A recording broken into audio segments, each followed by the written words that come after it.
This is John Paul Rai coming to you from Tokyo, Japan, talking about this article, Star Wars, Could Luke Skywalker Appear in Season 2 of The Mandalorian? While Star Wars fans speculate what could happen in Season 2 of The Mandalorian, what are the odds that a young Luke Skywalker could make an appearance in the show?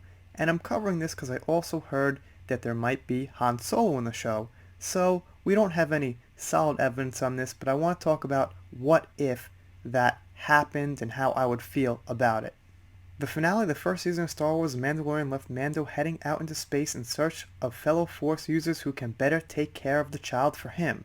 Seeing as Mandalorian is set 5 years after the events of the Return of the Jedi and the fall of the Empire, the only known active Jedi would be Luke Skywalker, who I feel it would make perfect sense for Mando to spend the season searching for. And that actually does make sense, yes. While this may be a bit of a stretch, I believe Mando tracking down Skywalker would fit well in the story and may not be as unrealistic an idea as one may think. His comrade Cara Dune was a member of the rebellion and likely at the very least heard rumors about Skywalker's acts of heroism with the rebellion and could advise Mando to seek him out in order to better understand the Force and help to raise the child.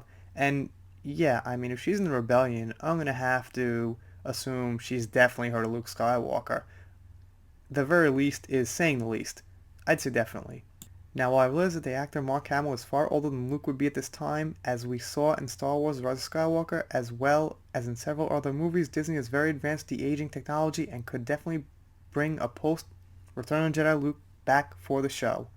Yeah, the deepfake stuff I've seen from Collider for Lucas and Harrison Ford especially looked really good, and I think that would be acceptable as Luke. I mean, I think that could work. We'd have to see it, but my gut feeling is maybe.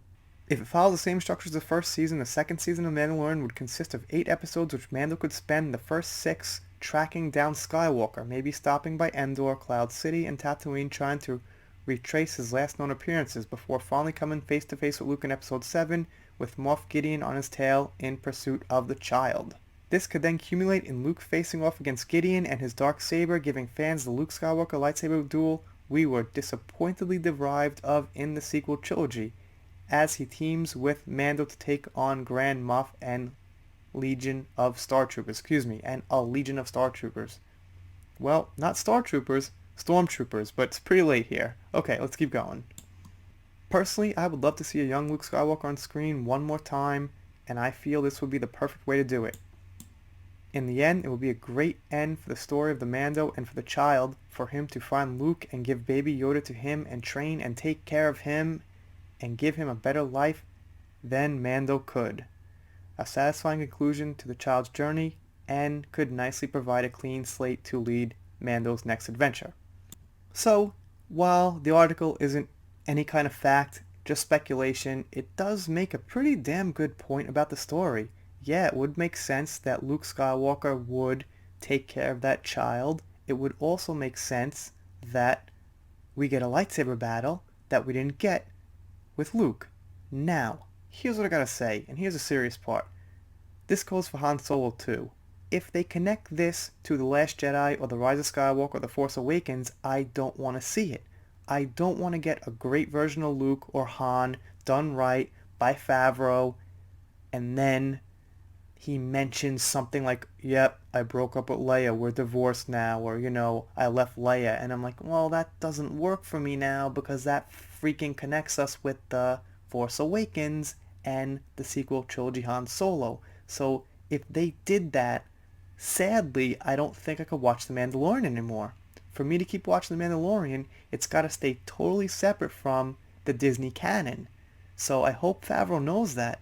I do like The Mandalorian. I'm on the positive side, more than a lot of people. I don't think it's bland. I like the world building. I'm for the show. But if it connects to the Disney Star Wars, there's going to be some big problems. I'll watch it. I'll give it a chance, I guess. I'll see how it is, but it's going to be tough, man. If it connects, here's what I mean. I'll give it a one-time watch. I'm not going to say I won't watch it. I'll give it a one-time watch, but not going to be into it. I'm not going to fund it financially. I'm not going to give it good ratings. I'll probably see it out of curiosity, because why not, and let it go. Obviously, I have mixed feelings. It's tough. If they give us some great content with some OT characters, and they connect it to the hot rubbish that they gave us for the sequel trilogy. Anyway, you guys let me know what you think down below. I used the word rubbish. That was pretty good, pretty good. Alright, doing shoutouts, special thanks, things like that.